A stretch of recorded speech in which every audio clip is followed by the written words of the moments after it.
아무래도 오랫동안 마스크를 써야 되는 일이 많아요. 제가 병원에서 진료를 보다 보니까 특히 이제 10시간 혹은 12시간 이런 긴 수술들을 들어가게 되면은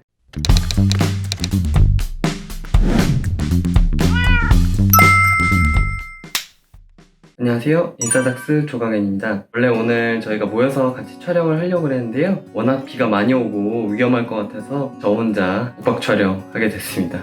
장마가 굉장히 길어진다고 하는데 이 영상 보시는 모든 분들 건강에 유의하시고 사고 안 당하시기를 기원하겠습니다. 최근 코로나 사태가 장기화되면서 마스크를 오래 쓰시는 것 때문에 피부 트러블을 호소하시는 분들이 많더라고요. 마스크를 오래 쓰고 있으면 마스크 내에 고온 다습한 환경이 만들어지기 쉽습니다. 그렇기 때문에 피부 상재균이 번식하기 굉장히 쉬운 환경이 되는데요. 추가적으로 마스크에 피부가 쓸린다든지 피부 자극이 지속되기 때문에 피부가 트러블이 생기기가 쉽습니다. 특히 메이크업 많이 하시는 여성분들은 고민이 많이 되실 것 같은데요. 그래서 오늘은 이러한 문제를 어떻게 예방할 수 있을지에 대해서 말씀을 드리고 제가 쓰는 특별한 어떤 예방법에 대해서도 말씀드려 보도록 하겠습니다.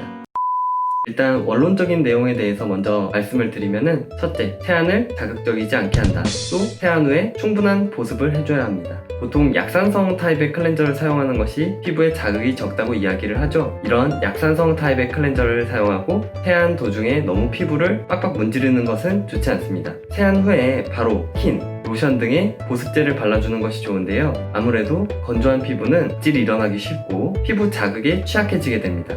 다만 너무 과한 보습제 사용은 세균 번식을 오히려 촉발할 수가 있기 때문에 과한 보습제 사용은 좋지 않을 것 같아요. 특히 지성 피부신 분들은 유의하셔야 할 것 같습니다. 둘째로, 메이크업은 모공을 막아서 피부 트러블을 유발시킬 수 있기 때문에 마스크를 오래 쓰고 있어야 하는 날은 메이크업은 삼가주세요. 셋째, 필링제나 피부 자극을 주기 쉬운 제품들은 사용을 줄이시는 것이 좋습니다. 아하, 바하 혹은 레티노이드 계열의 제품들까지 많이들 사용하고 계신 것 같은데요. 이러한 피부 표면을 깎아내는 제품들 때문에 마스크에 대한 자극에 더 취약해질 수가 있습니다. 적절히 사용하는 것은 괜찮지만 너무 과하게 사용하시는 것은 좋지 않아요. 넷째로, 적합한 마스크를 사용해야 합니다. 너무 꽉 조이는 마스크 제품은 피부를 자극해서 트러블을 유발할 수가 있고, 오히려 너무 또 헐렁한 제품을 사용한다고 하면은 피부가 이리저리 쓸리면서 피부 자극을 유발할 수 있기 때문에 이러한 것은 피하셔야겠죠. 또한 저는 지금 이제 나일론 합성 섬유로 만든 마스크 제품을 사용하고 있는데요. 이러한 합성 섬유가 아무래도 피부 트러블을 더 유발할 수 있기 때문에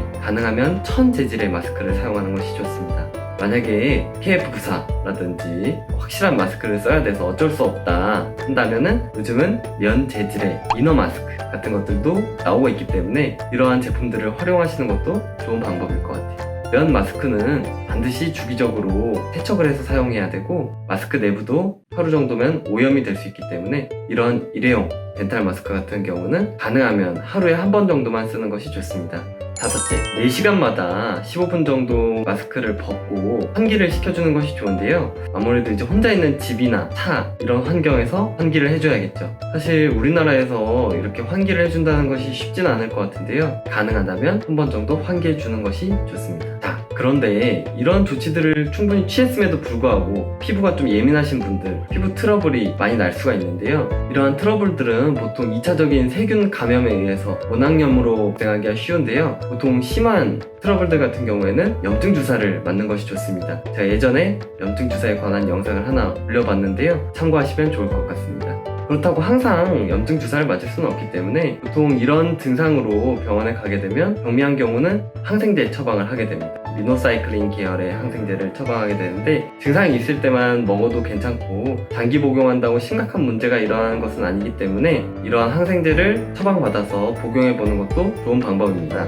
만약에 이런 먹는 항생제에 대해서 약간 거부감이 있다 싶으면은 약국에서 무피로신 계열의 연고들을 발라주면 효과가 있는데요. 저는 이제 좀 개인적으로 제가 무피로신 항생제 연고들을 이제 많이 사용하고 있는데, 아무래도 오랫동안 마스크를 써야 되는 일이 많아요. 제가 병원에서 진료를 보다 보니까 특히 이제 10시간 혹은 12시간 이런 긴 수술들을 들어가게 되면은 이런 무피로신 연고들을 미리 발라주면 그 다음날에 확실히 피부 트러블이 적게 나더라고요. 그렇다고 이제 항생 연고를 남용하는 것은 좋지 않기 때문에 굉장히 중요한 일이 있다, 마스크를 굉장히 길게 써야 된다, 이런 날은 한 번쯤 고려해보는 것도 괜찮을 것 같습니다. 정리하면 이미 난 트러블에 대해서는 염증 주사 혹은 미노사이클린이나 록시스로마이신 같은 항생제 복용, 그리고 무피로신 계열의 항생 연고를 적절히 사용하는 것이다. 다만 피로신 계열의 연고들은 피부에 자극을 줄 수가 있고 드물게는 알러지 반응을 유발할 수 있기 때문에 만약에 그런 경우가 발생했다면 의사와 상담하는 것이 필요할 것 같고요. 그런 경우는 거의 없으시겠지만 피부에 이제 일부 흡수돼서 신장으로 배설이 되기 때문에 신장 기능이 약하신 분들은 사용에 주의하시는 것이 좋습니다.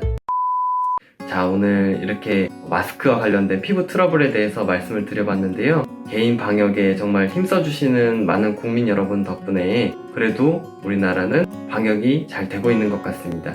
의료진도 힘내서 진료하고 있기 때문에 모든 분들 화이팅입니다. 오늘 영상은 여기까지 하겠습니다. 인사닥스 조강현이었습니다. 감사합니다.